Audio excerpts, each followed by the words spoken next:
जैसी मर्जी ऊपर वाले की। अब जो तकदीर में लिखा है उसे कौन बदल सकता है। ये कुछ चंद लाइनें हैं जो हम अपनी कमजोरियों और नाकामयाबी को छिपाने के लिए इस्तेमाल करते हैं। जी हाँ, शायद आपको सुनने में अच्छा ना लगे मगर ये सच है।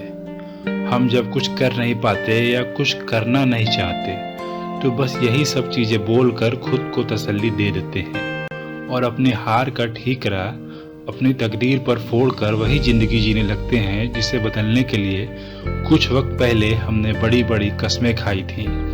इरादा बनाया था अपनी तकदीर को पूरी तरह से बदल कर रख देने का, मगर हुआ क्या। शुरुआत में हमें ठोकरें लगी जिससे हम डर कर पीछे हो गए। हमारी इच्छा शक्ति कस्में सब हवा हो गई। अब हम ये सोच कर कि फिर से ठोकरें न लग जाएं, इसलिए हमने कोशिश करना ही छोड़ दिया और इसे तकदीर का लिखा मान खुद को समझा भी लिया। मगर तभी कोई व्यक्ति हमारे सामने सफल हो जाता है या जब हम किसी की सफलता की कहानियां सुनते हैं तो हमें लगता है इसकी तो किस्मत बहुत अच्छी है, बड़ी किस्मत वाला है ये। मगर जब आप उसकी सफलता को ध्यान से देखोगे, उसके बारे में सही से पता लगाने की कोशिश करोगे, तब आपको एहसास होगा कि उसकी किस्मत उसकी मेहनत की बदौलत है जो उसने ना जाने कितनी ठोकरें खाने के बाद बनाई हैं। उसमें और आप में बस एक ही अंतर है, आप कुछ ठोकरों में ही हार मान गए और वो तब तक ठोकरों से लड़ता रहा जब तक उसने अपनी मंजिल हासिल ना कर ली। सबसे पहले तो ये बात हमें दिमाग से निकालनी होगी कि जो हमारी किस्मत में लिखा है वही होगा। भूल जाओ, बिल्कुल दिमाग से निकाल कर बाहर फेंक दो उसे, क्योंकि ये सोच बस आपको कमज़ोर बनाती है और कुछ नहीं। क्योंकि आपको एक इंसान का जीवन मिला है, इससे बड़ी किस्मत की बात और कोई हो ही नहीं सकती। अब इस जीवन को सफल बनाने के लिए आपको मेहनत करना होगा, लड़ना होगा, ना कि बस बैठकर अपनी तकदीर को कोसना होगा।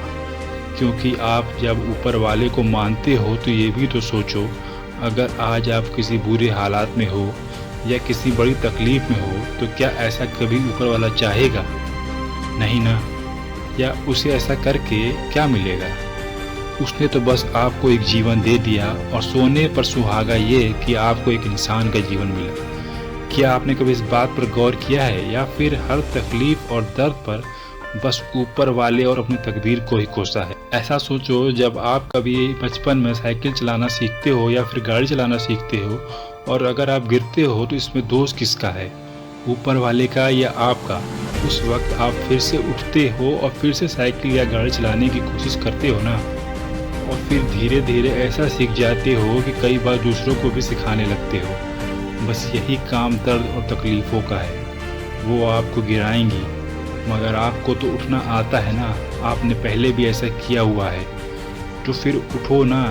ये दर्द और तकलीफ़ें आपको धीरे धीरे मजबूत बनाती चली जाएंगी, जिसे लड़ते लड़ते आप इस काबिल हो जाओगे कि दूसरों की तकलीफ़ें और दर्द को दूर करने लगोगे। इसलिए आज से ये ठान लीजिए कि अब किस्मत का रोना नहीं, ना ही ऊपर वाले को दोष देना है। अब बस चलते चले जाना है। जहाँ ठोकरें आएंगी उनसे घबराना नहीं, बल्कि उनको पार कर अपनी किस्मत खुद बनाना।